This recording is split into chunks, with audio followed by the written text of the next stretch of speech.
Hello everyone, it's me, Nathan Rich. I'm here again in Beijing's 798 Art District, which is an amazing place to come check out. If you haven't been here, I highly recommend it. There's a lot of industrial stuff, a lot of art. Anyway, today I want to talk to you about a very interesting thing that happened during this COVID outbreak that I hope nobody forgets.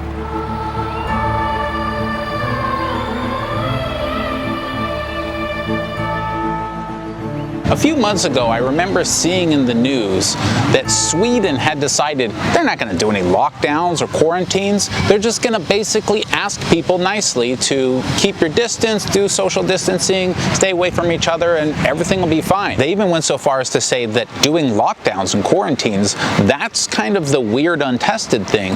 What they're going to do is basically nothing, and that's the tested thing, which I thought was kind of interesting, pretty ballsy. And this got a lot of praise from people who said, like, see, why is China doing this strict lockdown when Sweden is just doing this very open, hey guys, we don't want to have any authority here. We don't want to take away your rights to move around and to talk to each other and be in close spaces. So do whatever you want, but please don't spread the disease. And now, months later, we've seen the extreme consequences of that, which is that Sweden now has a much worse death rate than most of its surrounding countries. So this idea that Sweden ran with of, hey, let's just let everybody have the right to do whatever they want, has actually led to a lot of deaths. And those people who died, by the way, they lost all of their rights. This is kind of the problem with saying, oh, well, they kept their rights. Yeah, they kept their rights, but some of them lost all of their rights, and they're dead now. And the reason for that is there was no strong authority to say, hey,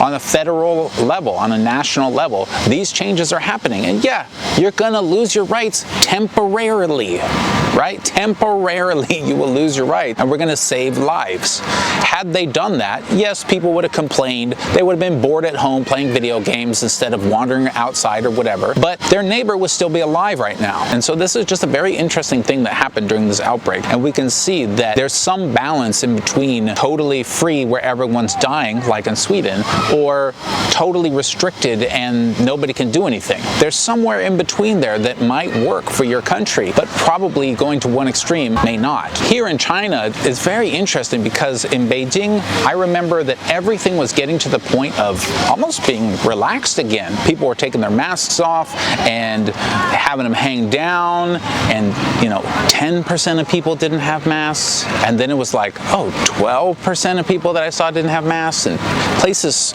kind of stopped checking you as much, and it was all getting better. And then we got a report of 2 cases. 2. And then boom, all of a sudden places were closing down, strict checks, masks on, everything just tightened down. So yeah, we didn't have the freedom to walk around infecting everybody, but more people had the freedom to survive. And this is something that I think gets lost from the conversation when people talk about rights and freedom is, what about the right to live?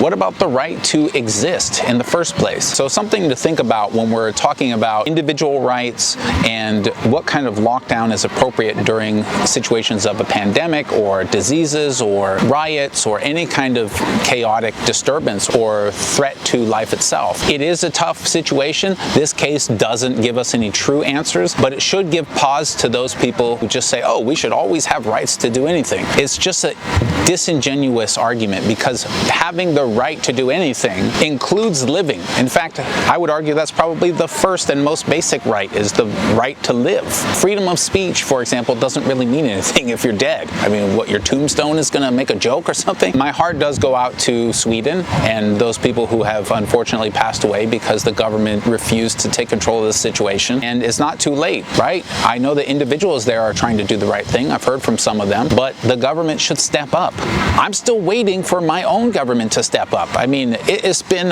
like half a year that they've known about this and they still haven't stepped up. And this is really depressing because people are dying in my country.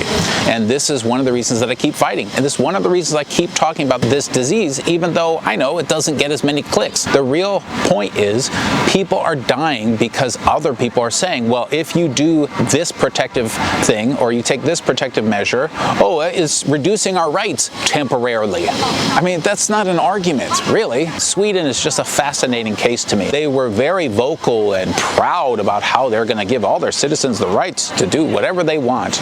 And now they just have less citizens. And that's a damn shame.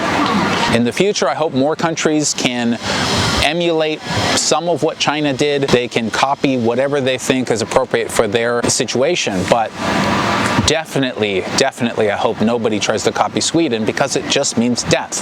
It's just a horrible thing that they've done. I know what you're thinking, that Sweden lied and people died. I know some of you are thinking that, but we have to stay away from this type of thing, because you know what? Incompetence is also a pretty valid explanation for their actions. Saying that the Swedish government is intentionally trying to kill its citizens is too much. You need very solid evidence for that. And I would demand that evidence for China. I would demand that evidence for the United States. I would demand that evidence for Sweden. Just because they've completely screwed up this entire handling of COVID in Sweden doesn't mean your country has to do that. It doesn't mean Sweden has to continue doing that. So hopefully more people will copy China and less people will copy Sweden. Anyway, till next time, thanks everybody. 谢谢.